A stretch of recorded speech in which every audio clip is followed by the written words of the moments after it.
Visited please at tatawagin naman natin ang isa sa ating mga song leader. Tawagin natin si Brother Jazer to lead us in singing When I See the Blood.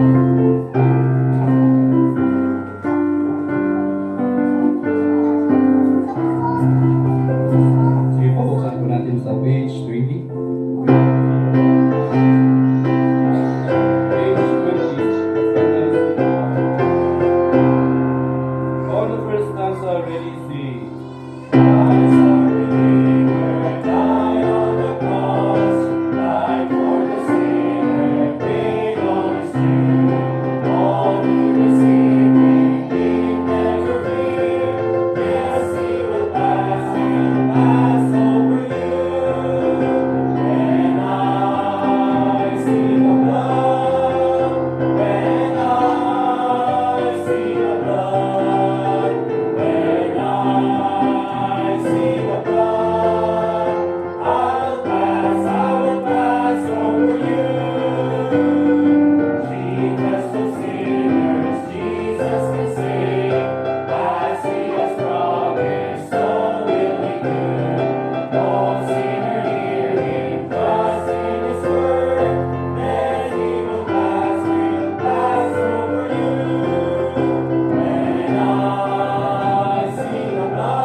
Thank you very much for joining sa ating worship in our congregational singing and sa maraming aspeto ng ating service. Dadako po tayo sa ating mga announcements, mga kapatid. Remember po, this coming August, dun sa first Saturday, is we expect and we invite everyone to join po sa ating soul winning every first Saturday of the month. Okay?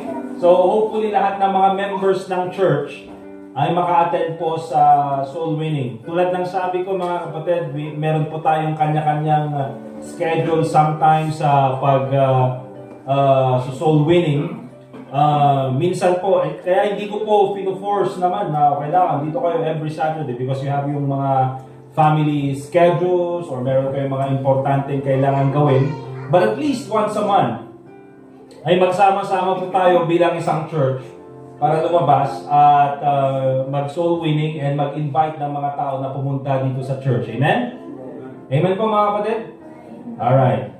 And of course, wag po natin kakalimutan to invite more people to come to church. Probably meron kayong mga neighbors or meron kayong mga kaibigan who are looking for a church or mga sabihin na natin mga Kristiyano na let's say backslidden. Okay? Sabihin niyo sa kanila, hintay ka na ng Panginoon. Hintay ka na ng Panginoon. Ibig sabihin nun, hindi yung hinihintay na pumunta ng langit. Hinihintay ka nang bumalik sa Panginoon. So, yun po, invite natin sila so that they can they can join us in worship. At malay nyo, mga kapatid, na dito sila ma-revive or dito sila mas gamitin ng Panginoon. Also, let us continue to pray. Mga kapatid, let's continue to pray for our event this coming Sunday, Christmas in July. Okay? So, ang gagawin natin, makinig. Ang gagawin natin, we will start at 9:30 a.m. So, wala nang Sunday school. We'll start 9:30 a.m. dito sa ating church. Okay? Ang gagawin natin, kung meron pong mga parents na darating, they will start here. Dito na yung service. One service lang, 9:30 hanggang 10:30. Doon na yung kantahan, nandun na yung preaching. Okay? Nandun na lahat. So I'll be preaching especially about salvation. Okay? Para nandito yung mga parents from yung mga parents ng mga bata. And yung mga bata naman, they will stay sa isang room or sa ibang mga, or dun sa labas, or kung masyado silang marami, pwede natin i-divide sa ibang room. Okay? So, ang goal doon is, since nandito na sila, we preach to them the gospel. Okay? So, 9:30, andito na sila. And then, pagkatapos 10:30, tapos na, tawagin natin yung mga bata and then we will give them the gifts. So, andyan yung mga gifts para sa mga bata. And then we'll also give Bibles. And ano pa yung bibigay natin? Bibili tayo ng tokens for the parents. Okay? Depende kung ilan sila. And of course, bibigay tayo ng Bibles and tokens. And yung invitations. And then yung mga verses na... Brother Dustin, okay ba yung mga verses na padala na lang siguro next Wednesday para may prepare. So ito yung gagawin natin mga kapatid. So that... at least, pag pumunta dito yung mga parents, meron tayong may bigay din na token sa kanila. Alright? So, please pray for that event that marami ang maka-attend, maraming makapunta na first-time visitors so that ma-influence natin ng gospel yung mga dito sa barangay sa Luwalhati. And probably dyan sa Gibraltar. Okay? Amen po mga kapatid? So, please pray for that event. So, 9:30 po yun. This coming July 21.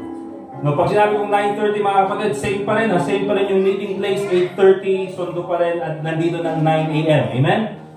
So that's makatulong kayo sa preparation. Hindi yung pagpunta nyo dito is nauna pa yung bisita and then kayo pa yung inaasikaso. Pasok tayo. Hindi, dapat tayo mag-asikaso ng bisita. Okay?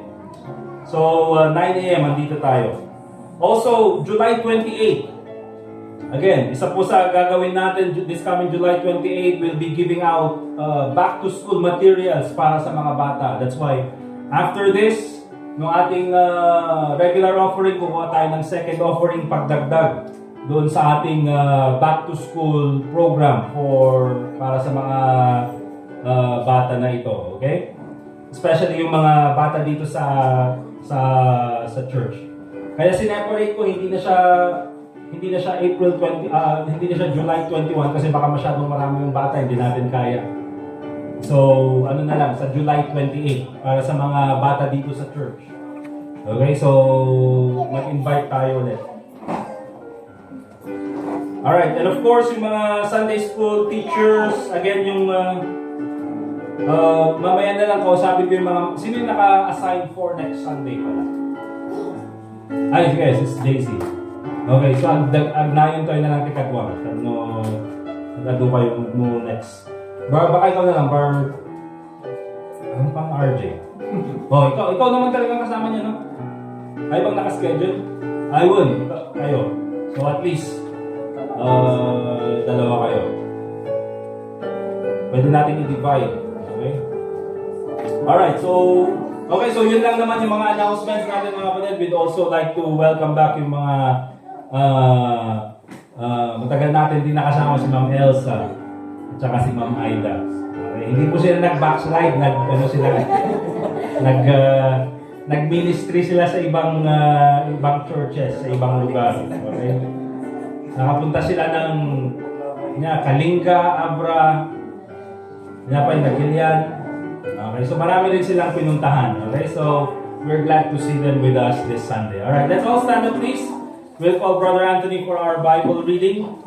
So, kunin yung mga Bible, i-share nyo sa mga katabi. Sa mga bata, i-share nyo yung Bible. Okay? Let them hold the Bible.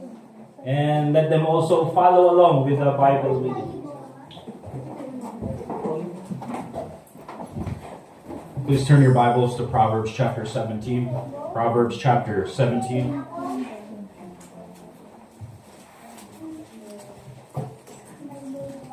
If anyone needs a Bible, we have some there in the back. You can just ask Brother Jazer there to grab you one. And please follow along as I read. Verse 1. The preparations of the heart in man. Oh, sorry, that's the wrong chapter.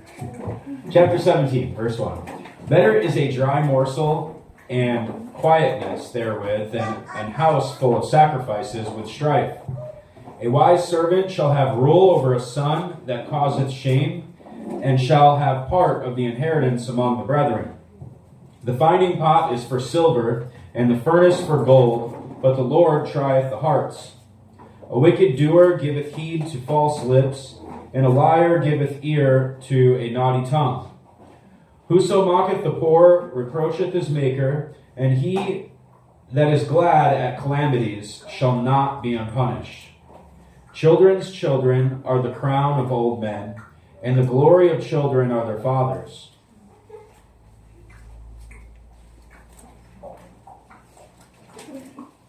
Excellent speech becometh not a fool, much less do lying lips a prince. A gift is as a precious stone in the eyes of him that hath it. Whithersoever it turneth, it prospereth. He that covereth a transgression seeketh love, but he that repeateth a matter separateth very friends. A reproof entereth more into a wise man than 100 stripes into a fool. An evil man seeketh only rebellion, therefore a cruel messenger shall be sent against him. Let a bear robbed of her whelps meet a man, rather than a fool in his folly. Whoso rewardeth evil for good, evil shall not depart from his house. The beginning of strife is as when one letteth out water. Therefore leave off contention before it be meddled with. He that justifieth the wicked, and he that condemneth the just, even they both are abomination to the Lord. Wherefore is there a price in the hand of a fool to get wisdom, seeing he hath no heart to it?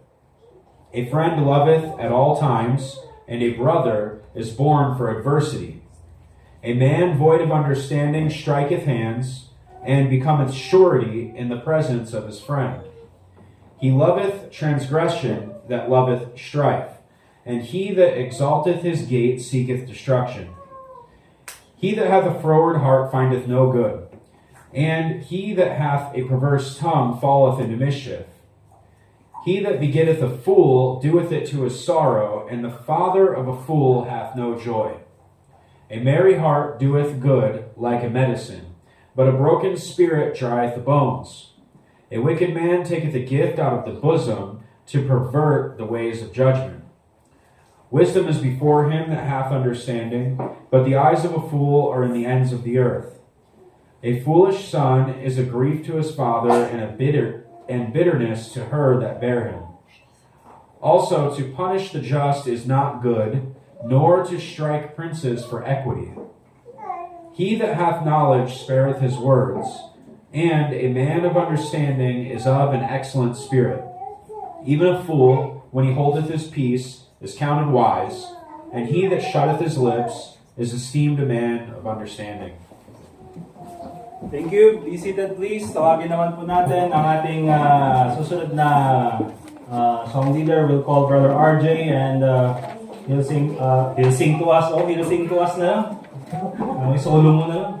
Hindi. Lead niya ng congregational singing. Page 17 mga kapatid, kantahin po natin One Day. Page 17, One Day.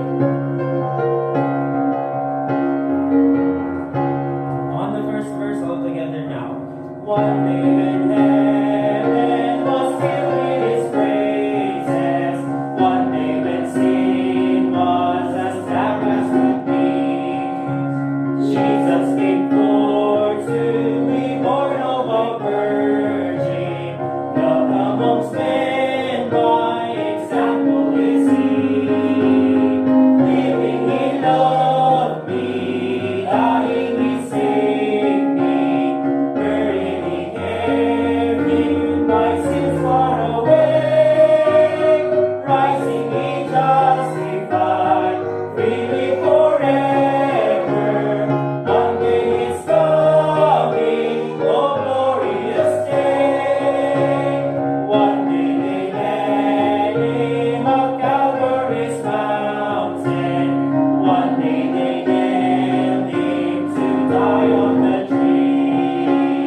suffering anguish, despised and rejected, bearing our sins, my Redeemer is He.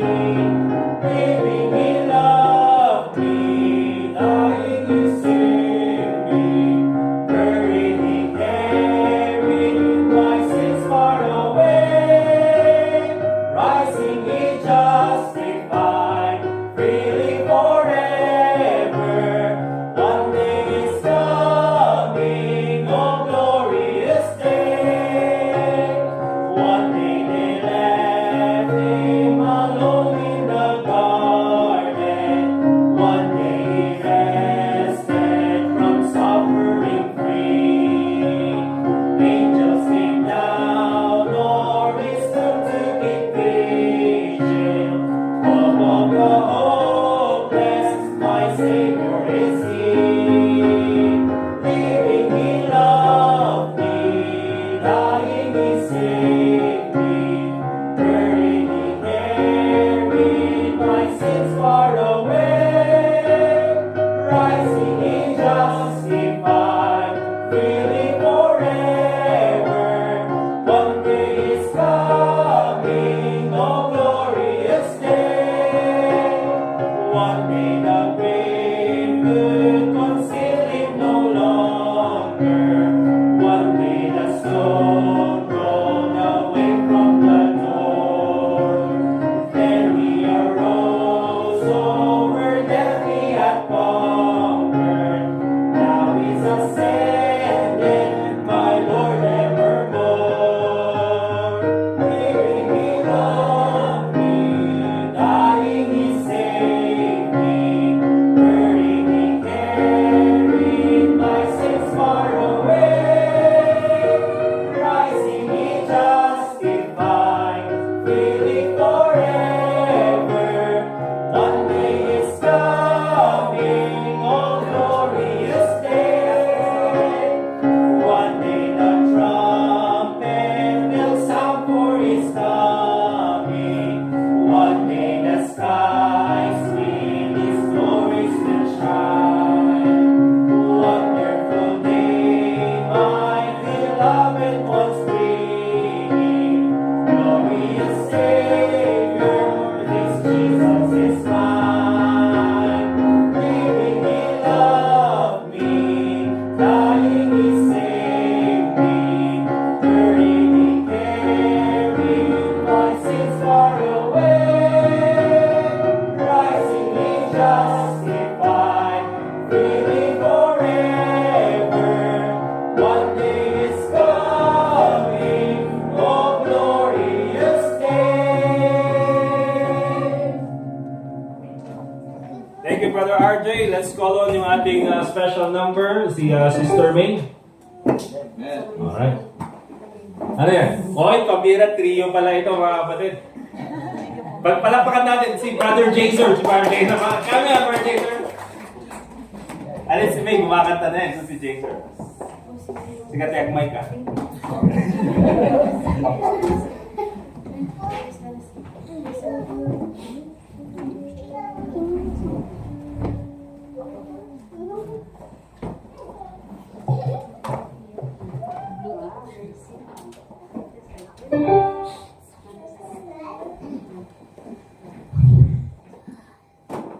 Baka ako yung lakot. May na?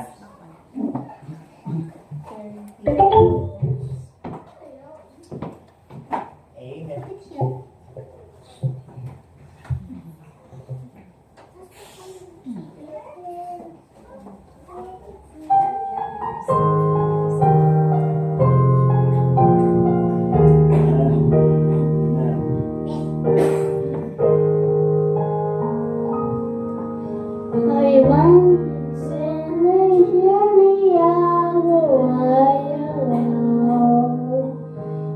those from before sign me away.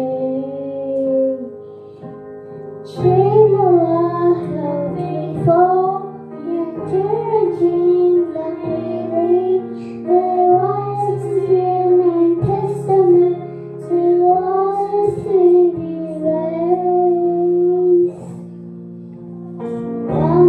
by the gentle of faces.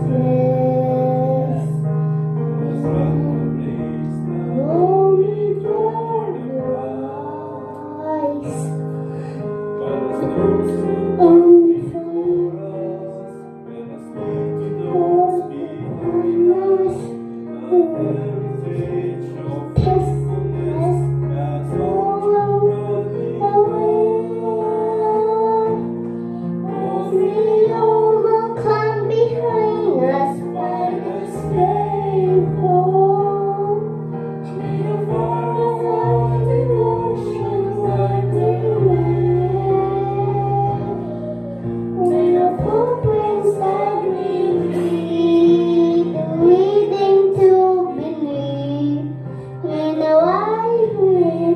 stand up to obey.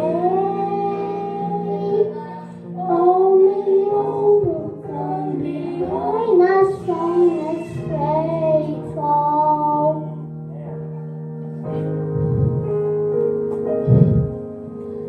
After all our loss and faithful love and God, and a sign to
Good job, Mayor. Galing-galing naman. Of course, kay Sister May. Okay, very nice. Pero si Brother Jazer, amen. Ayang kaya na ka di kung kuna na lang handa kaya kanta. Pero, isa sa mga favorite songs ko yung may all who come behind us find us faithful. Find us faithful yung title po nun. Okay? And meron yung isang kanta, May the Lord find us faithful also. Pero I think ang tagal na nung matagal ko nang hindi napakinggan tong song na to. So again, it's a wonderful song. The message is very clear. And Lord willing, mga kapatid, when our children are grown and the people whom we have ministered to have grown as well, still they will still find us faithful serving the Lord. Okay? So let's open our Bibles, please, in 1 Timothy chapter 1. 1 Timothy chapter 1. And we'll read from verse 12 hanggang verse 15.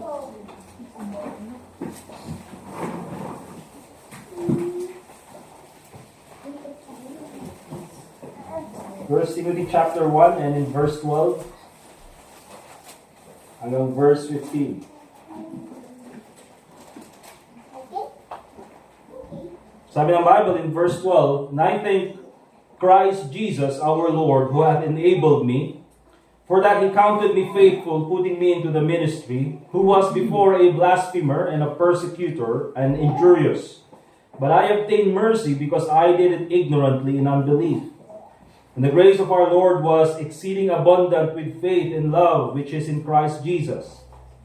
This is a faithful saying and worthy of all acceptation, that Christ Jesus came into the world to save sinners, of whom I am chief. Let us pray. Once again, Father God, salamat po sa mga kantang aming napakinggan, sa mga kantang aming kinanta. At salamat din po, Panginoon, again, sa pagkakataon na pwede po kaming ma-encourage, maturuan, at i-rebuke ng iyong salita. I pray, Lord, that once again, your Holy Spirit will work in our lives, so that meron man pong mga mali sa aming buhay ay maayos po namin at hindi po ikasama ng aming pakiramdam. Pero ito po ay magbunga ng maayos na kaisipan sa amin, Panginoon, at magamit po namin sa aming buhay bilang Kristiyano. At nawa po, Panginoon, pangalan mo po ang maluwalhati sa lahat ng gagawin namin, especially po sa aspetong ito na aming pag-aaral ng iyong salita. Once again, dear God, ikaw po maging gabay namin, lalo-lalo na po sa akin as I preach your word and expound your scriptures this morning. So once again, Panginoon, salamat po for bringing us together for this particular moment, and also pray in the name of the Lord Jesus Christ. Amen. Ang title po ng ating pag-aaral, mga kapatid, is The Privilege to Serve God. Ang pribilegyo na pwedeng pagsilbihan ang ating Panginoon. Okay? So dito po sa 1 Timothy chapter 1 verse 12-15 ay isinasalaysay ng ating apostol, si Apostle Paul, how he, in spite or despite his past, was given the privilege to serve the Lord Jesus Christ. Okay? So napakagandang makita natin yan. So again, as we usually do in the previous preachings na ginagawa natin, if you would notice, mga kapatid, hindi natin ginagawa na yung point number 1, point number 2, point number 3. What we do is we always divide the message in 4 sections. Okay? So yung unang section, mga kapatid, that I'd like all of us to understand and to put our attention to is to remember that serving Christ is a privilege. Okay? Huwag natin kakalimutan, mga kapatid, na ang paninilbihan sa Panginoon ay isang pribilehyo. Remember that serving Christ is a privilege. Sabi ni Apostle Paul, I thank Christ Jesus our Lord. Ay ang ginawa ng ating Panginoon Jesucristo, not only did He save the Apostle Paul, but also He enabled the Apostle Paul. Okay? At ang sabi niya ganyan, for that He counted me faithful, putting me into the ministry. Nakita ng ating Panginoong Jesucristo yung faithfulness, yung pagiging tapat ni Apostle Paul, at dahil dyan, linagay siya sa ministry. Siya ay ibinilang sa ministry. Remember, mga kapatid, hindi lang tayo liligtas ng Panginoon, praise God for salvation, amen? Praise God na tayo ay liligtas niya. But also, binigyan niya tayo ng pagkakataon, binigyan niya tayo ng pribilehyo na pwede nating pagsilbihan ang Diyos. However, mga kapatid, there are times na ang tingin natin, serving God is a burden. Okay? And hindi po natin ini-invalidate yung ganyan na pakiramdam. There are times, tayo bilang mga members or even mga Christians, minsan ang tingin natin, serving God is a burden. Okay? Now, Joshua chapter 24 verse 15. We've mentioned this many times before. Joshua chapter 24 verse 15.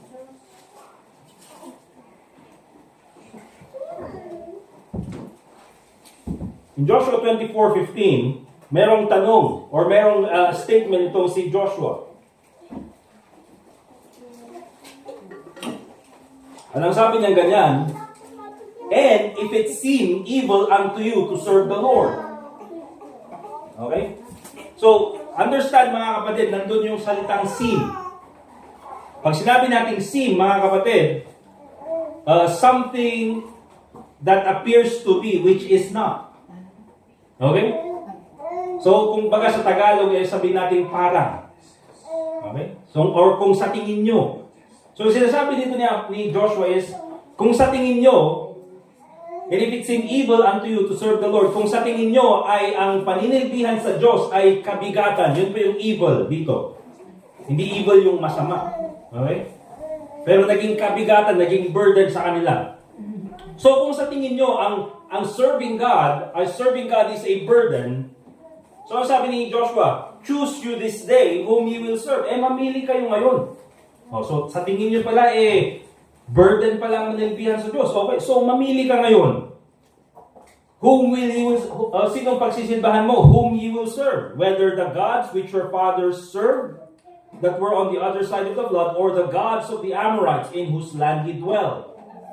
Pero sabi niya ganyan, but as for me and my house, mamili kayo ha, pagsilbihan niyo ang Diyos, or pagsilbihan niyo yung mga Diyos-Diyosan ng iba. Pero ako at ang aking pamilya, we will serve the Lord. Okay? So, si Joshua, gumawa lang siya ng an easy choice. And that choice is contrasted, binigyan niya ng pagkakaiba, and ang basis niya is kung ano ba ang ginawa ng Diyos para sa kanya. Okay, so kung sa tingin mo pala ay mabigat or burden ang paninilbihan sa Diyos, so make a choice. Sinong pagsisilbihan mo? Are you going to serve the world? Are you going to serve the devil? Or are you going to serve God? Mamili ka. If you think that serving God is a burden, sinong pagsisilbihan mo? Make a contrast. Are you going to serve the world na nagpahirap sa'yo? Are you going to serve the world na walang ginawang iba sa'yo just to make you miserable? Are you going to serve the world na wala namang gustong ibigay sa'yo but to take everything from you? Or are you going to serve the God who saved you and who sustains you? So if you think that serving God is a burden, then make a choice. Serve God or serve the world. And para kay Joshua, mga kapatid, it's an easy statement. Ano sabi niya ganyan? As for me and my house, we will serve the Lord. Bakit? Ano bang ginawa ng mga Diyos-Diyosan sa Egypt? Wala silang ginawa para sa mga tao. Wala silang ginawa kundi pahirapan yung mga tao. Pero sabi ni Joshua, ang pagsisilbihan ko yung Diyos na nagligtas sa akin. Yung Diyos na nagbe-bless sa akin. Yung Diyos na nagpo-provide sa mga pangangailangan ko. That is whom I will serve.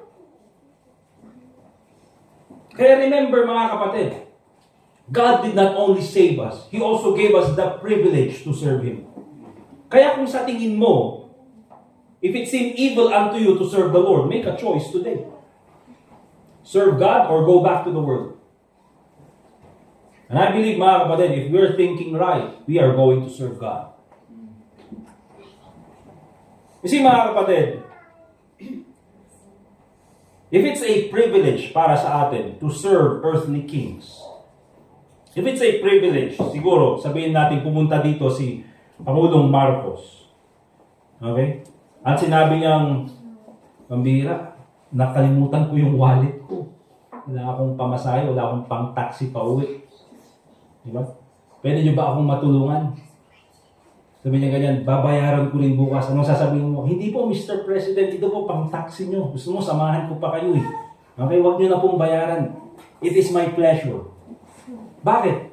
Because you count it as a privilege to serve an earthly king. You count it a privilege to serve someone who's in authority. Pagpunta dito, someone, sabihin natin siguro isang pastor that we adore.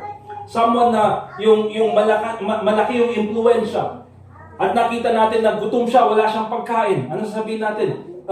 Preacher, sama po kayo sa amin, kain po tayo, kami na pong bahala. Hindi niyo na po kailangan magbayad. It's our pleasure. It's a privilege for us. So kung willing tayong gawin yon sa mga tao, okay? Willing tayong gawin yon sa mga earthly kings, how much more to the King of Kings? So remember mga kapatid, if it seems evil unto you to serve the Lord, make a choice. Remember, pribilehiyo po na pwede nating pagsilbihan ang ating Diyos na buhay. Amen? Amen po ba mga kapatid? Again, if you think it's a burden, then, go back to the world. Bumalik ka na lang sa mundo. Okay? Because remember, kung sa tingin mo ay pinapahirapan ka ng ministry, pinapahirapan ka ng Diyos, probably, this is not the right place for you. Go back to the world. Let's see what happens. Now, let me give you this illustration, mga kapatid. Kahapon, si Sophie ay nawala sa grocery. Si Sophia, mga kapatid, sabihin natin, nag-journey. Okay. Hindi nawala siya. Hindi naman siya nawala. Nandun siya. Nandun kami, nakapila kasi ako dun sa cashier. And of course, si Sister Angel, meron siyang kinuha na item, yung wipes para kay Sophie sana. So pagdating, akala ko, kasama ni Angel si Sophie. Akala ni Angel, kasama ko si Sophie. Kaya nung bumalik si Angel, dala niya yung wipes, nagtinginan kami. Kasi sabi niya sa akin, nasa si Sophie? Alam ko, kasama mo. Sabi niya, Daddy naman. Diba? So nakita ko, wala si Sophie. So, ano yung mini heart attack? Alam mo yung yung mga naisip ko yung mga KMJS na yung bata na baka mag-KMJS kami dito. Di ba? Pero so, umalis akong ganyan. And then, hinahanap ko si Sophie. Yun pala, nandun lang sa likod namin. Narinig ko sa PA, okay, calling the attention of the parents of blah, blah, blah, a small girl, white, red shirt, and black pants. So yun, nakita ko si Sophie, okay. So punta ko din sa customer service, yun, 2 meters away sa amin. Okay? So nung pagpunta ko doon, I mean, I'm so glad na nakita ko si Sophie. Okay, so andun lang siya. And sabi ko, good job. Once again, if you get lost, punta ka sa security guard. Okay? So, pumunta ako doon and then kinuha ko si Sophie. And then, mula noon, hanggang sa probably before ako matulog kagabi, I'm always thinking of those people na tumulong kay Sophie. I'm thankful, Lord, para sa security guard. Kasi nung nakita ko siya, nandun yung security guard, inaasikaso siya. Nandun yung mga empleyado ng grocery na nag-i-stack, di ba? Kasi inalibumbungan talagang nandun siya, kino-comfort siya, at kinakausap siya. Kaya si Sophie, kung ano, hindi siya umiiyak, nakagano'n lang. Parang hinahanap lang kami, pero normal lang na mawala kami. Di ba? So, andun siya kaya, pero ang laki ng pasasalamat ko, mga kapatid. Kaya nga, isa sa mga regret ko is because dahil sa sobrang excitement ko na nakuha si Sophie, hindi ako nagpasalamat ako, mga kapatid, doon sa mga tao na yon. Pero hindi ko man lang sila nasabihan na, yung talagang sincere na, or na ipakita yung aking appreciation. Although sincere yung aking thank you, but I wasn't able to show my appreciation to those people. My point is this, mga kapatid. Okay? Na para sa atin, I am so thankful for those people because of how they serve my daughter. Kung paano nila inalagaan yung aking anak. My point is this. The best way for us to show that we love God is by serving His Son. Okay? Kasi nga kung para sa atin, mga kapatid, I mean, kung titignan nyo yung mga parents minsan na pupunta dito, especially nung DVBS, at nakita nila yung mga anak nila na binubuksan yung mga gift. Ang saya ng mga bata, pero mas masaya yung parents. And they are thankful for the church. Bakit? Because we did something for their children. Kaya isa rin yan sa goal natin, mga kapatid. We give these gifts. And we also accommodate yung mga parents. So that, hindi lang maging masaya mga bata, but also they can see, the parents will see that there is a church dito sa lugar natin that loves their children and who is willing to serve their children. And yan yung nakakapagbigay ng kaligayahan sa isang magulang. Na makita nila na ang daming taong nagmamahal dun sa kanilang anak. See, if that is how we feel as an earthly parent, I believe that is how God feels about serving the Lord Jesus Christ as well. The best way we can see or we can show our appreciation sa ating Panginoon is by serving His Son, the Lord Jesus Christ. Kaya hindi mo pwedeng sabihin, mga kapatid, na mahal mo ang Diyos but you refuse to worship Christ. Or hindi mo pwedeng sabihin na mahal mo ang Diyos but you have no fear of the Lord Jesus Christ. If you are going to serve God, you must serve also the Lord Jesus Christ. Remember that, mga kapatid.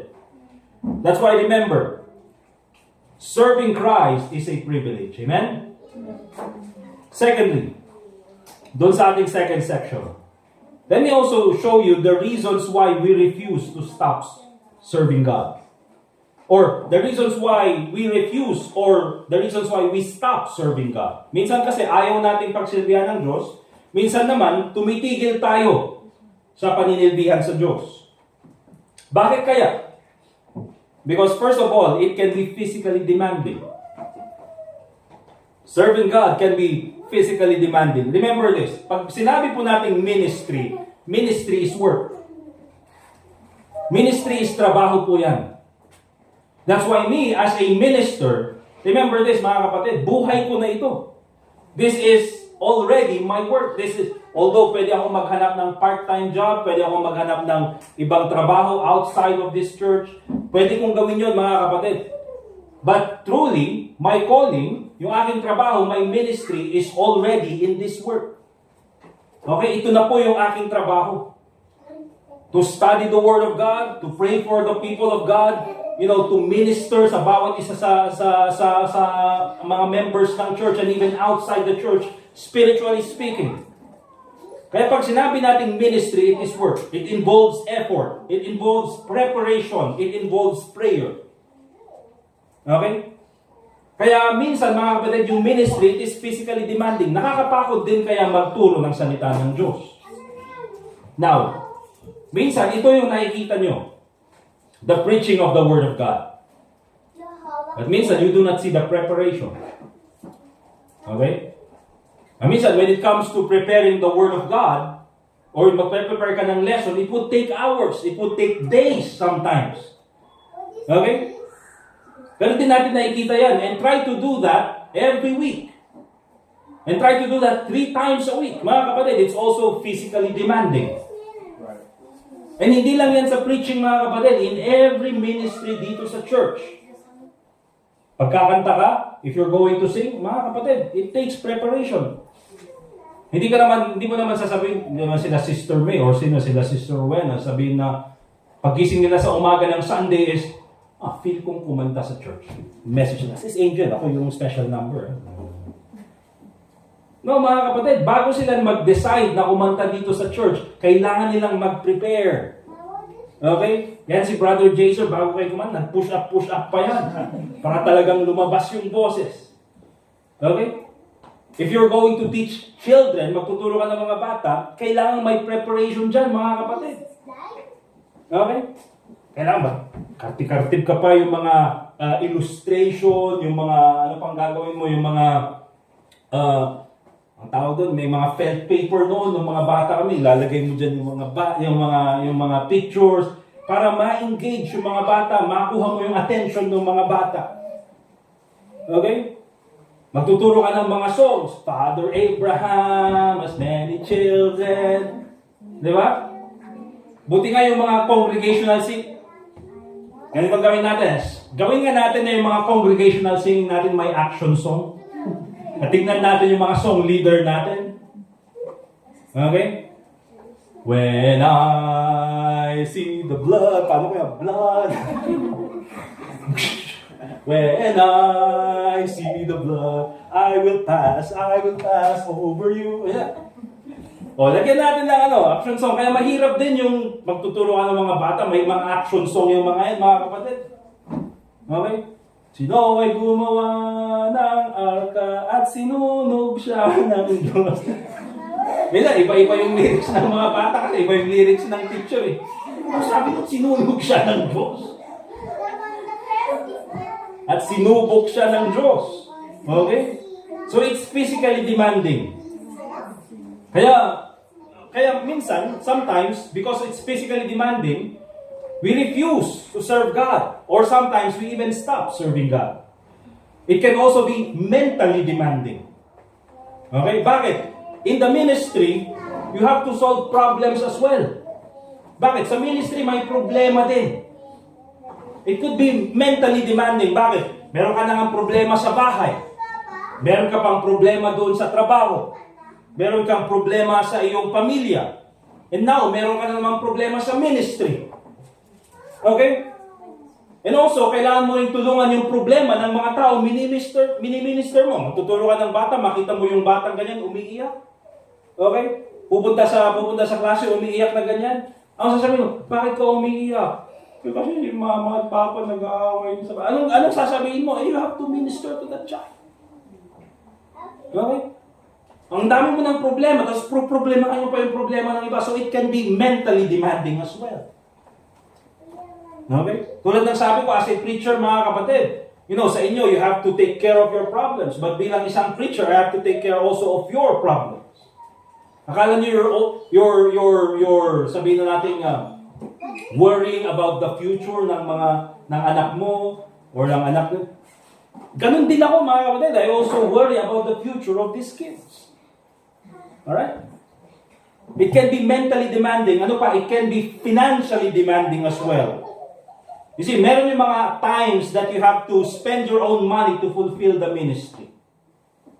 Okay? Pupunta ka sa isang lugar in order to teach. Sometimes you have to use your own money. Okay?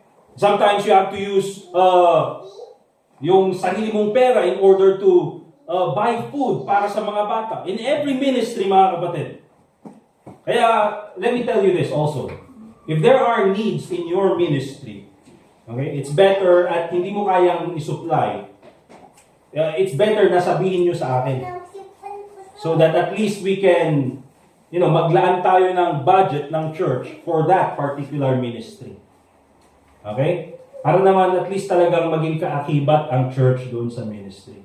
Huwag naman yung, ikaw yung gagastos, sabi mo, pambira yung church na yun, malaman ng tinutulong sa ministry. Ministry lang para sa Panginoon. Hindi, sabihin nyo kasi para alam namin. Okay? It can be financially demanding. Of course, there are also church projects that we need to support as church members. Okay? So it's also financially demanding. Hindi lang yan, it can also be spiritually demanding. What do you mean spiritually demanding? Pag sinabi natin spiritually demanding, I'm talking about discouragement. Nakaka-discourage din minsan. Bakit? You prepare yourself, magpa-practice kang ganyan, and then gusto mong gawin yung the best para sa ministry, pero nakaka-discourage. Bakit? Because you end up failing.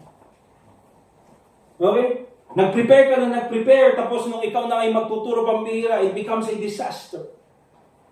Nag-prepare ka na nag-prepare, tapos nung ikaw ay kumantang ganyan, biglang nawala yung Bluetooth. Diba? Pinag-preparean mo yan. Alam ka naman sabihin mo, mga kapatid, ulitin ko na naman ha. Kaya minsan kahit nawala na yung Bluetooth, nag-solo ka na lang, a cappella. Okay?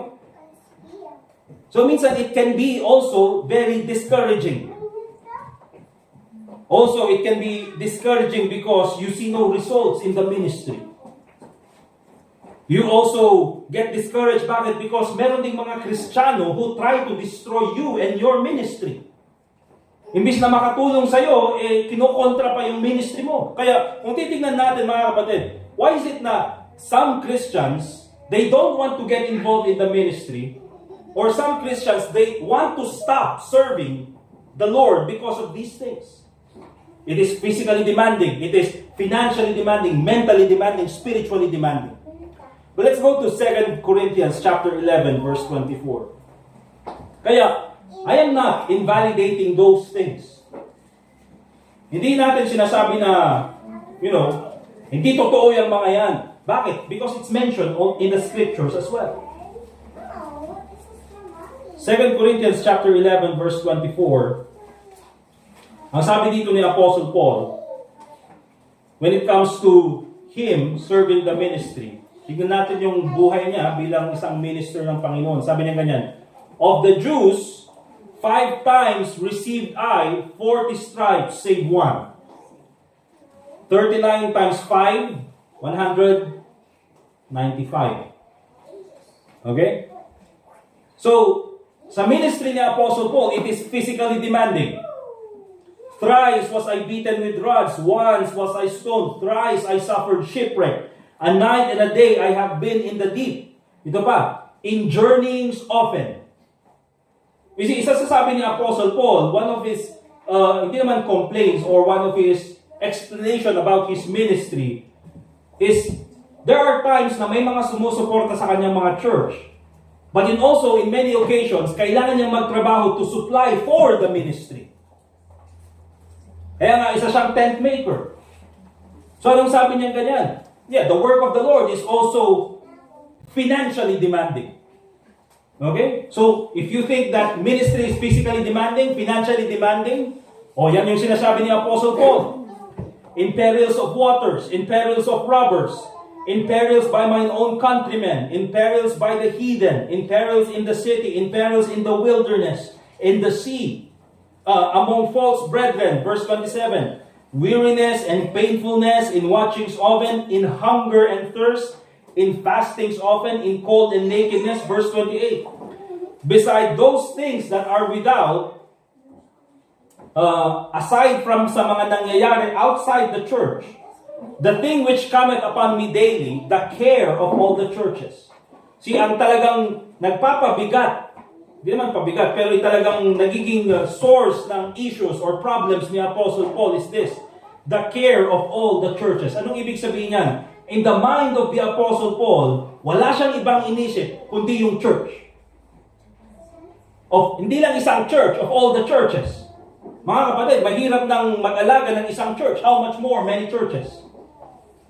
So when it comes to the ministry, mga kapatid, it is also mentally demanding. Sabi ni Apostle Paul, the care of all the churches, yun yung palaging nasa isip niya. Mayroong problema sa Corinthian church, may problema sa Philippian church, may problema doon sa Thessaly, may problema sa Colossae. Lahat ng yan.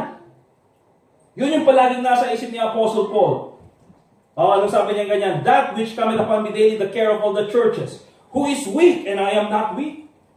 Akala nyo kayo nanghihina ako, hindi ba ako nanghihina? And then sabi ni Apostle Paul, who is offended and I burn not? Akala nyo kayo lang na-offend? Ako din naman na-offend. Ginawa ko yung best ko para sa inyo. Tinuruan ko kayo ng tama. And then you will question my apostleship? Tinuruan ko kayo ng tama. Binigay ko sa inyo yung salita ng Diyos. And then you will get angry at me for telling you the truth.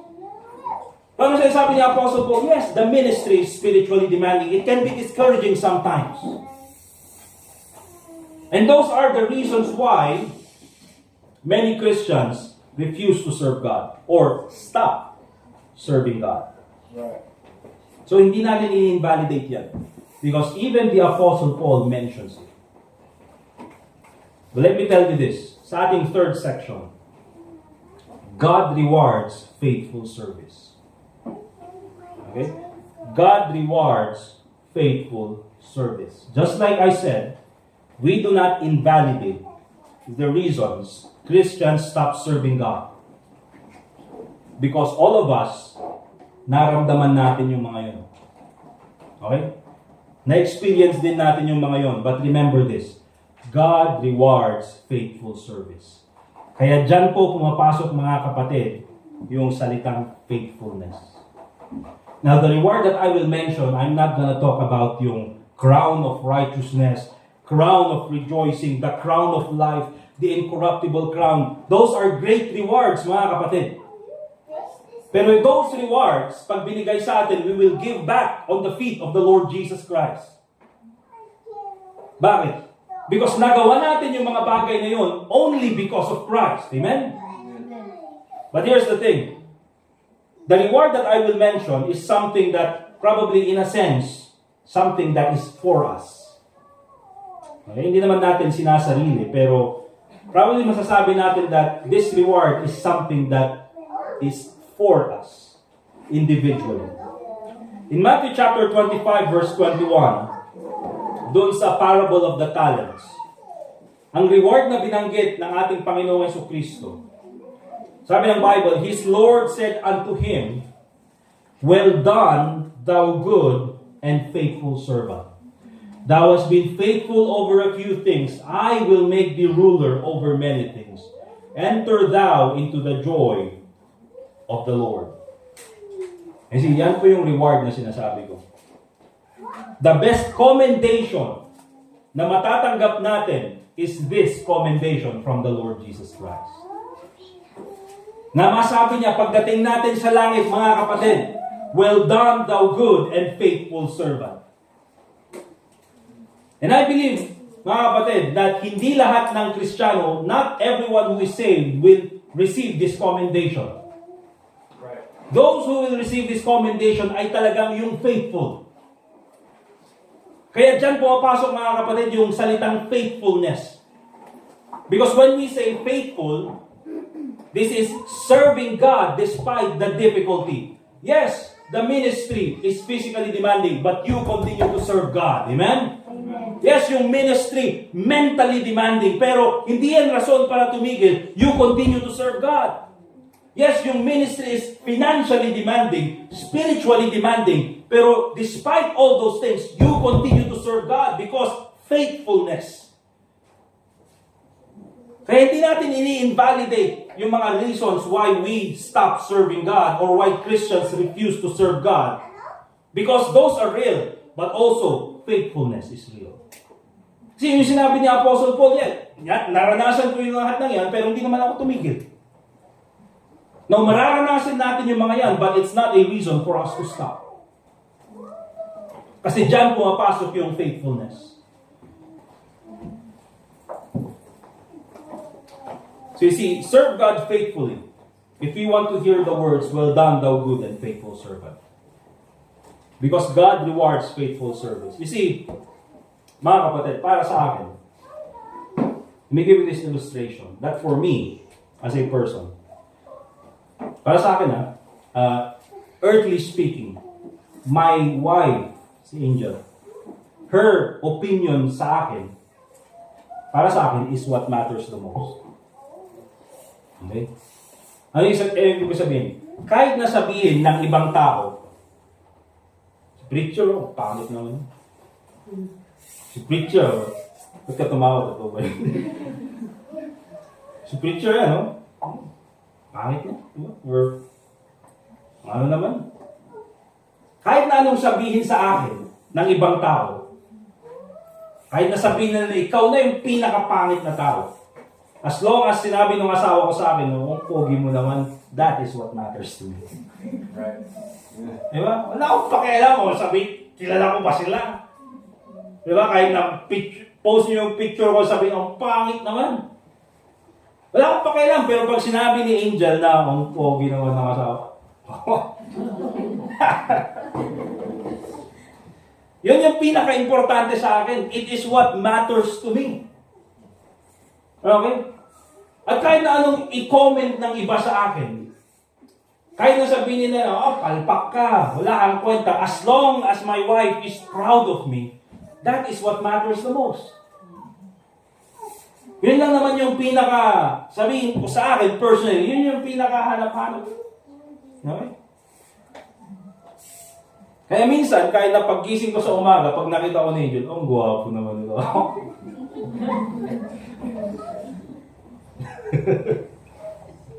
Diba? Because that is what matters to me. At alam yun ni Sister Angel. Kaya kung meron siyang gusto gawin at, ayaw kong gawin, sino ang gwapo mo naman talaga? Ay, ganun ba? Sige. Okay? Kasi mga kapatid, para sa atin, if Christ's commendation is what matters to us, then we will serve Him faithfully. Bakit? Yun lang naman ang gusto natin, mapakinggan. Well done, thou good and faithful servant. Kahit na ano nang sabihin sa atin, as long as marinig natin, well done, thou good and faithful servant, that is what matters the most. Amen? That's why remember this. Yes, in the ministry, there are reasons why, Christians stop. But remember this, God rewards faithful service. That's why yung last na ating titignan in our last section is this. And I hope we will act on this section. Bakit? Because hindi enough that we know that serving Christ is a privilege. It is not enough to know the reasons why others stop serving Christ. It is not enough to know that God rewards faithful service. We need to act now. Okay? So what's the application? Choose to serve or choose to continue serving God now. Yan lang naman. Okay? If you're not yet involved in the ministry, involve yourself in the ministry. Kung meron yung time na you are about to quit or you're about to stop serving God, no, continue serving God. Okay? So, ano yung kailangan natin gawin? Number one, choose to serve God. Choose to serve God. Yes, mga kapatid, serving God is a choice. Serving God is a choice. Matthew 6:24, the Bible says, no man can serve two masters, for either he will hate the one and love the other, or else he will hold to the one and despise the other. Ye cannot serve God and mammon. Kaya, serving God, minsan mga kapatid, you have to make the choice to serve God. If you are going to serve God, you have to hate the world. If you are going to serve God, kailangang iwanan mo yung mga mundong bagay and just choose to serve God. Remember this, mga kapatid. It's either you serve God or the devil. Dalawa lang. It's either you serve God or the devil. You cannot serve both God and the devil. If you think you are serving God and the devil, you are serving the devil. Right. Okay? Hindi pwedeng nasa gitna ka. Kung nasa gitna ka, you are with the devil. And if you don't serve God, you are serving the devil. Right. Dalawa lang yan. Okay? Remember this, mga kapatid. Before the devil tempts you to live in sin, he will stop you from doing anything for God. Remember, ang isang Kristiyano, bago siya mamuhay sa kasalanan, okay, bago siya magpatuloy sa kamunduhan, ang unang kasinungalingan na binabanggit sa kanya ni Satanas is this: tumigil ka na kasi. Wala namang masama kung titigil ka. Hanggang dun lang. Diba? Wala ka nang gagawin. And oftentimes, sasabihin ng Kristiyano, titigil na lang ako. At least, I am not living with the world. And at the same time, I'm not also serving God. Nandito lang ako sa gitna. You think you're in the middle. Pero when you stop serving God, that is the time when the devil tempts you to go back to the world. Okay? Right. Kaya minsan, mga kapatid, yung mga tumitigil in serving God, they are the ones who go back to the world. Bakit? Because they stop serving God. Ano yung sabihin yan? They stop moving forward. Right. The only thing you do when you stop moving forward is you're going back. Okay? So choose to serve God by reminding yourself of how He's been faithful to you. Just like Joshua did. Kaya babalikan natin Joshua 24:15. Choose you this day whom you will serve. Choose to serve God now. Okay? Or choose to serve God. And of course, another one is this: serve God now. Okay? Ngayon na. Huwag mo nang hintayin bukas, or hintayin next year, or next month, or next week. Make a commitment to serve God now.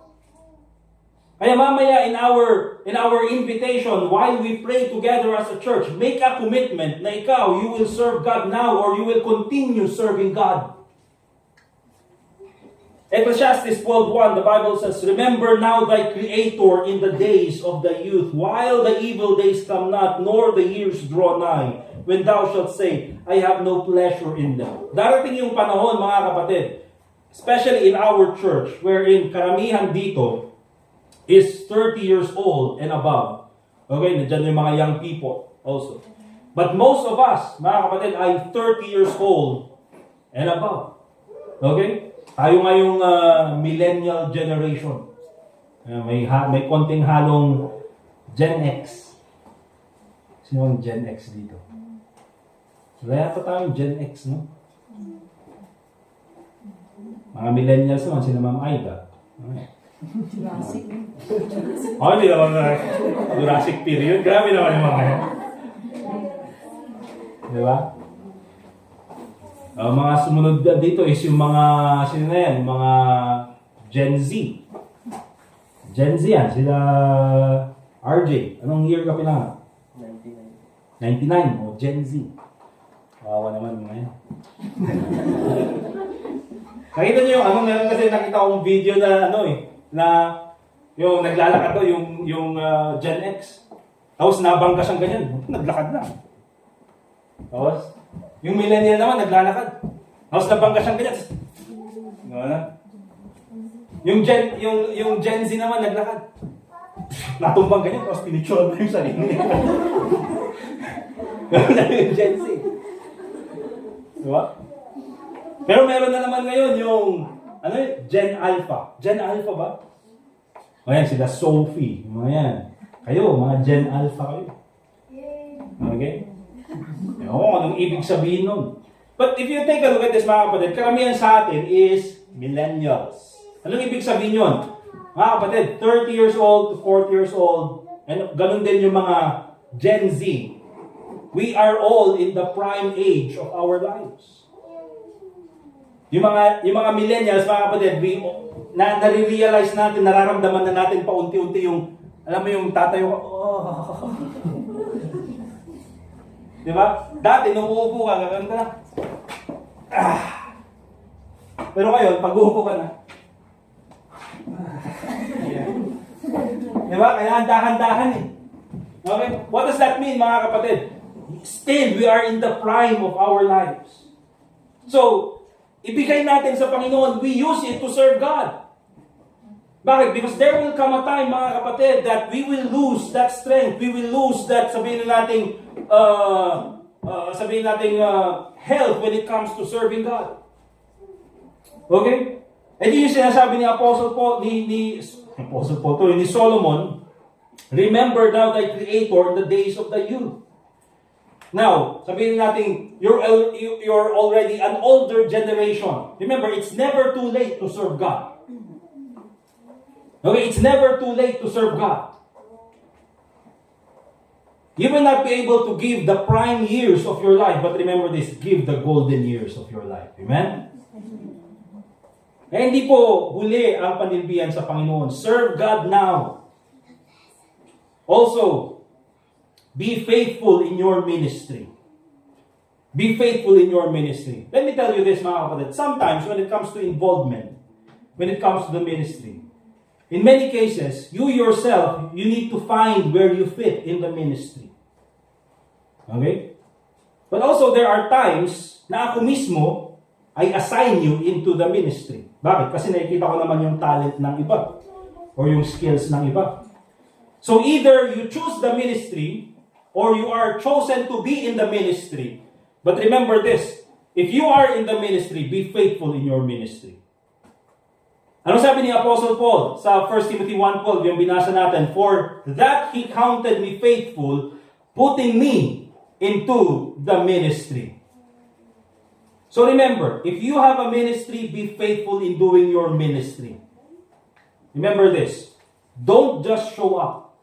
Akala kasi natin, when it comes to faithful, at as long as magpakita ka, as long as nandun ka sa ministry, that's good, that you are there for the ministry. Pero hindi tumitigil dyan. If you are there for the ministry, remember this, andyan ka na nga sa ministry, you are already in the ministry, then find ways to make it better.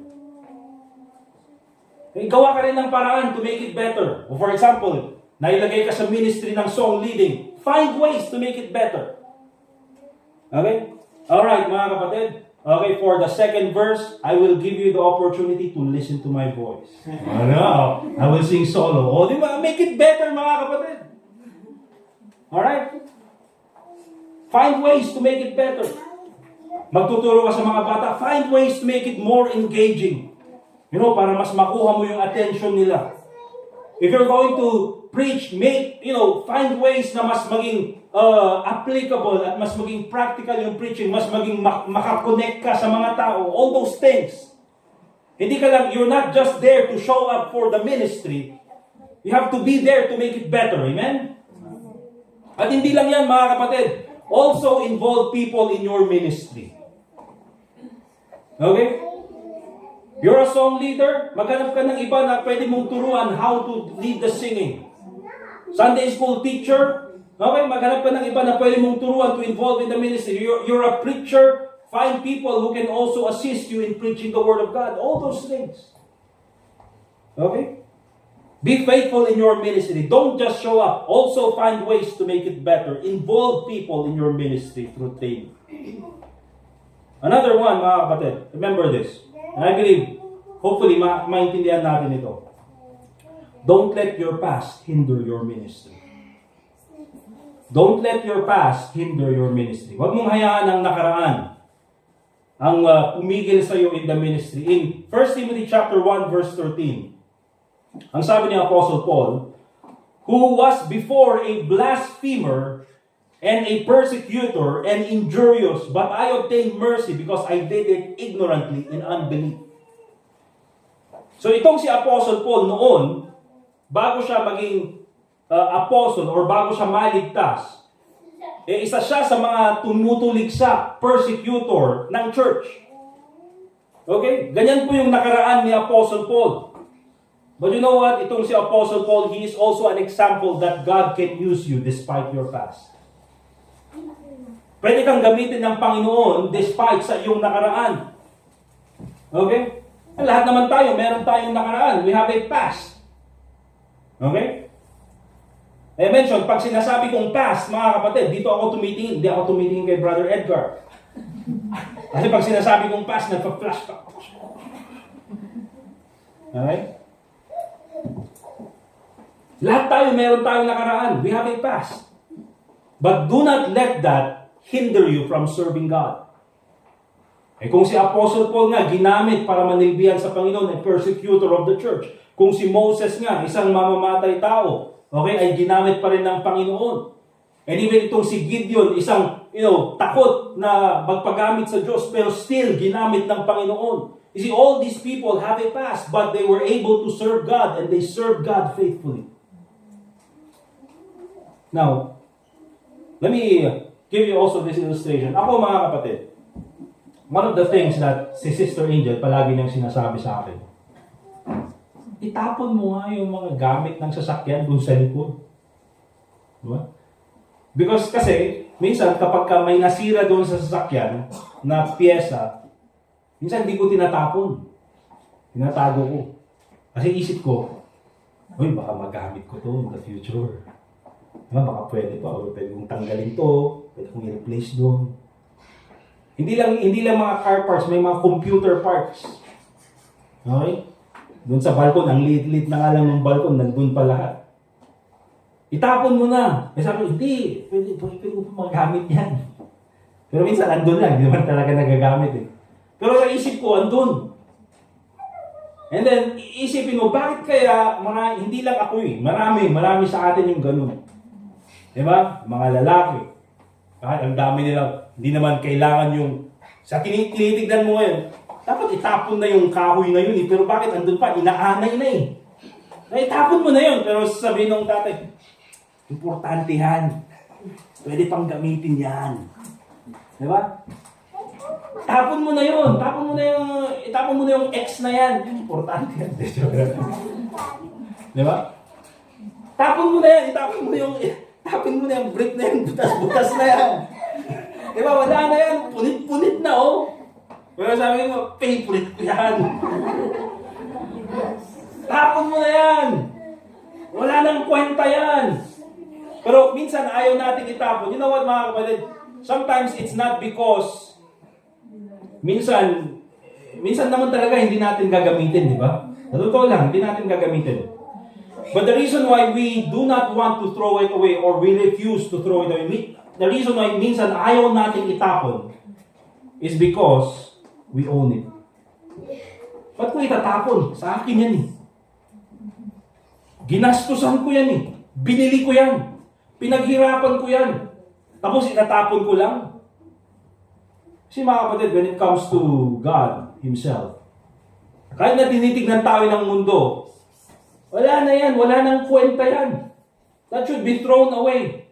Wala nang kwenta yung taong yan. Ginamit na yan ng mundo. Wala nang kwenta yung taong yan. Ang dami niyang kalokohan sa nakaraan. But God still uses us. You know why? Because God owns us. He refuses to throw us away. Bakit? Because He owns us. It's the concept of ownership, mga kapatid. Minsan, we do not throw away the things na sa atin, even though wala ng purpose. But when it comes to us, mga kapatid, God owns us and He has a purpose for us. Pwede kang gamitin ng Panginoon. So do not let your past hinder you from serving God. Amen? And lastly, ministry is extended outside the church. Ministry is extended outside the church. Remember this. And ito minsan yung nakakalimutan natin. When we say ministry, these are not only the things that are done inside the church. Ministry are also the things done outside the church. Let's go to Colossians chapter 3. Colossians chapter 3.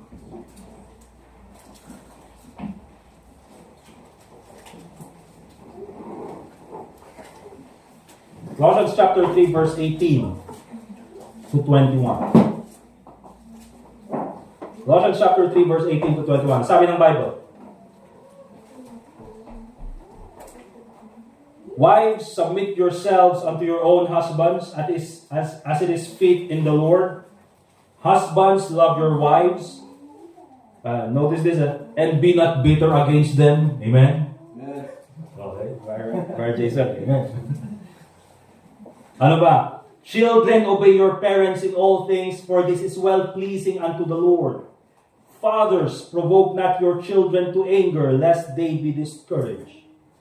Ano yung sabihin niyan, mga kapatid? See, serving God extends also in the home. Ang ministry ay hindi lang po sa loob ng church. Ang ministry, kung isa kang Kristiyano, is extended until the home. Hanggang sa bahay. Okay? Kaya hindi po maganda, it is not good that you are faithful inside the church, but when you are at home, you are not faithful to the Lord. You see, you have to be faithful inside the church and outside the church. Kung gaano ka faithful in ministering inside the church, ministering to the people inside the church, you should also be faithful ministering to your family. You should also be faithful obeying God's command inside the family. Ano yung command ng Panginoon? Wives, submit unto your own husbands as it is fit in the Lord. Dahil yan ang kalooban ng Panginoon. Okay? Yan yung ministry ng isang wife in the home. And also the ministry of the husband is to love your wife. Ministry yan. Okay? And also sa mga bata naman, children, obey your parents in all things. Sa mga bata, it is your ministry to obey your parents. Okay? Kaya it extends kahit po doon sa bahay. Hindi po maganda na yung isang young people is faithful sa church, obedient sa pastor, but disobedient to the parents. That's not good. If you're obedient to the pastor, you should be more obedient to your parents. Okay? Kasi yan is very specific sa salita ng Diyos. Children, obey your parents in all things, for this is well-pleasing unto the Lord. Kasi yung ginagawa natin dito sa church is for the Lord. And even pagdating natin sa bahay, we do it for the Lord as well. Ibig sabihin, that is an extension of our ministry. And by the way, hindi lang extension, it is our ministry. Amen? And also, mga kapatid, in verse 22, sabi ng Bible, servants. And pag sinabi natin servants, remember, during these times, mga kapatid, hindi po ginagamit yung salitang employee. Kaya ang karamihan po ng tao noon, they are all servants. Ayun sabihin niyan, they are all employees. Eh, ganoon naman tayo, di ba? Empleyado ka, you are under the control of, hindi naman, authority of your master. O yung sabihin nun, yung business owner, or yung boss, yung manager. Okay? Servants, so pag sinabing servants, employees. Obey in all things your masters according to the flesh. Okay? Pag sinabing according to the flesh, hindi ito yung inuutusan ng gumawa something about the flesh. Okay? Pag sinabing according to the, this is your master, your employee in the flesh. Or yung employer in the flesh. Our main master is Christ. Okay? Ano sabi niya ganyan? Not with eye service as men pleasers. Now, what does this mean? You see, meron yung empleyado na, they will do something kapag nandyan yung boss. O, dyan si boss. Okay? Anong ginagawa mo yan? Nagtatrabaho ako. Okay? Nakalimutan niya, naka-on pala yung speaker. Hindi niya alam yung Super Mario DI kakapsan. Okay? So, mabait siya pag andyan yung boss. Pag nakatingin yung boss, parang daming ginagawa. And then pag wala yung boss, may amday ka, ato na amin. Diba? Anong tawag doon? Eye service. Men pleasers. Pero ang sabi niya ganyan, but in singleness of heart, fearing God. You see, be a good employee. Even without supervision. Bakit? Because even in the workplace, you are doing it for God. Pinapakita mo na may takot ka sa Diyos. See, when we say fear God, it means doing the right thing because you know that God sees everything you do. Yun po yung fear God. Fear God and keep His commandments. So, paano mo masasabi na may takot ka sa Diyos kung yung supervisor mo in the flesh, pag hindi nakatingin, wala ka namang respeto sa Kanya? Okay? And remember this, mga kapatid, marami pong mga supervisor, meron tayong mga boss na hindi tama yung pamamalakad. I mean, sabihin na natin, totoo naman na hindi maganda yung pamamalakad nila sa ating sa company or even sa workplace or being a supervisor. But still, kaya nga hindi natin ginagawa para sa kanila, we are doing it for the Lord. Okay? So even our employment, mga kapatid, is also a part of our ministry. So remember, ang ministry ay hindi lang po yung ginagawa dito sa loob ng church, it's also the things that we do outside the church. Kaya remember this, kaya po napakaganda yung sinabi ng kanta kanina, "Oh, may all who come behind us find us faithful." That Lord willing, when we get to heaven, mapakinggan natin yung sasabihin ng Panginoon, "Well done, thou good and faithful servant." But also as an added bonus, sana yung mga sumusunod sa atin, our children, the ones we left behind, when they sift through all the things that we have done, the memories they uncover, will lead them to a light we each must find. Oh, may all who come behind us find us faithful. Sana makita tayo ng mga anak natin at sabihin nila na, "Oh, ang faithful naman ni Mama, ang faithful ni Papa. I will also be a faithful servant of the Lord." Kaya remember, mga kapatid, serving God is a privilege. We should not treat it as a burden, but we should be faithful in serving God. Amen? Amen. Let us pray. Dear God, Heavenly Father, once again, we thank you for this time that we can listen to your word. Salamat po, Panginoon, for the presence of each one. Salamat for the reminder na nakita po namin sa iyong salita. I pray, Lord, na ito po ay magbunga sa amin at magamit po namin sa aming buhay bilang mananampalataya. Lord, help us do more for you in the ministry. Help us be faithful in the ministry. Help us find ways to make our ministry better. At kung meron man pong mga discouragement in the ministry, Lord, help us find comfort in the truth that one day you will reward faithful service. And I hope na ang maging goal po namin, Panginoon, is that we will put in our hearts that the commendation we will hear from you, "Well done, good and faithful servant," is all that matters para sa amin. So, I pray, Lord, na ikaw po sana ang patuloy na maging gabay namin as we pray together as a church, Panginoon. Ikaw po sana ang magbigay ng katuparan sa mga panalangin po ng bawat isa sa amin. Lord, salamat po sa iyong pag-ibig sa amin, and also pray in the name of the Lord Jesus Christ. Let's continue to pray, mga kapatid. And tulad ng sabi ko, this time, make a decision, make a commitment to serve God or continue serving God. Sige po, let us pray.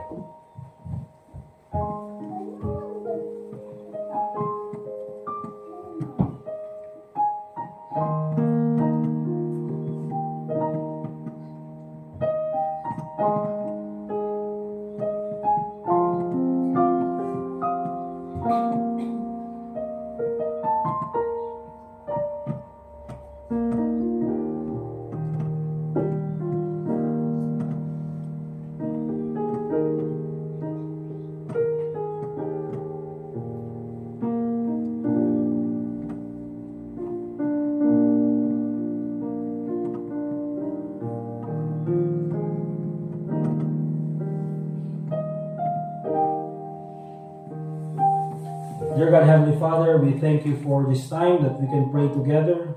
Panginoon, marami po kaming pagkukulang when it comes to serving you. But I pray, Lord, na mula po sa araw na ito, Panginoon, we will make a commitment to continue serving you. Lord, there might be some difficulties along the way, but help us to be faithful, dear God. At nawa po hindi po ito maging hadlang at kami po ay tumigil sa aming paninilbihan sa inyo at Nawa po Panginoon, ito po ay maging rason na kami po ay mas maging faithful pa in serving you. Lord, thank you for the members of this church that is constant, always faithful in serving you. But I pray, Lord, na ikaw po ang magbigay sa amin ng desire to continue to do more for you. Lord, help us not be complacent, please. I pray, Lord, na ikaw po ang magbigay sa amin ng motivation and desire to become better servants for you. So once again, Panginoon, thank you for loving us, thank you for saving us, and thank you for giving us the opportunity to serve you. I pray, Lord, that we will not waste what remains in our life, and we will continue serving you using what we have. Salamat, Panginoon, sa lahat ng ginawa niyo sa aming buhay, and also pray in the name of the Lord Jesus Christ. And all God's people say, Amen. Amen. All right. So we will proceed po sa ating offering this morning. Unang offering po natin, we will get our regular offering tithes, and we will give our tithes and also our commitments later. And then after po niyan, we will get another offering for our back to school materials para sa mga kids ng church. Okay? Alright, let's call Ernestine. Ay, kasama si Alea. Hindi, wag na, baka mahulog. Si ano na lang, ay Silo. And then, ikaw, si Flon.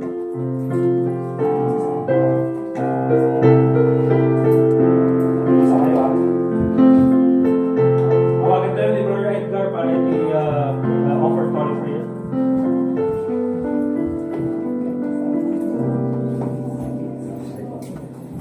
Dear Lord, once again, salamat po sa opportunity na kami po ay makapagbigay po sa ng mga offerings and as part of our worship. We pray na ito po ay magamit sa ministry, spreading of your words and for the church needs as well. And i-bless niyo po ang bawat isa sa amin hanggang po ay makatuloy po kami sa giving ministry. And this we pray in Jesus' name. Amen.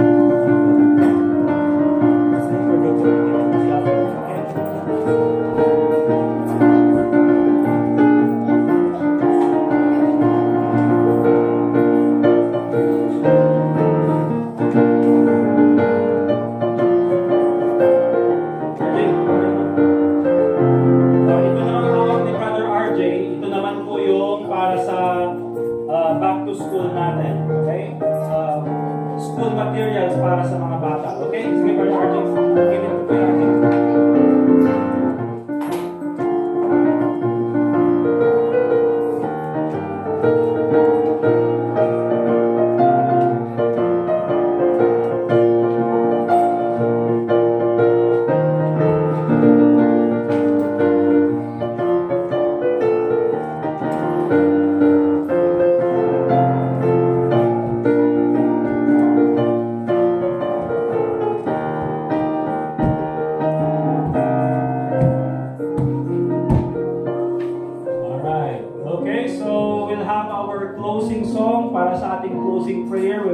Brother Hector. And after po ng service, tulong-tulong po tayo sa pag-ayos, sa pagbibilang. And then by 11:55 ay sakay na sa van yung mga kailangang umalis. Kasi last yata umabot kayo ng 1 oras. Yeah. I was missing rehearsal also over there. Mag-solve with sa brother. So yung mga taga Trinidad, sabay na lang sa van. Okay? So, ang tawag doon? Ano yung sasabihin ko na? Yeah, 11:55, sakay na sa van. Para 12 noon, aalis na yung van. Para hindi naman kayo matenga sa traffic. Okay? Mabot daw ng 1 oras. Mahigit. Last week, last Sunday, Gibraltar to sa town. Grabe yung traffic yan. Sana gawan nila ng overpass Gibraltar hanggang ano. Alright, so let's all stand up please mga kapatid.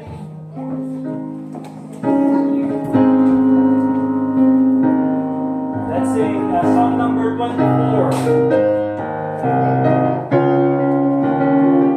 And then after that we'll ask Brother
pray.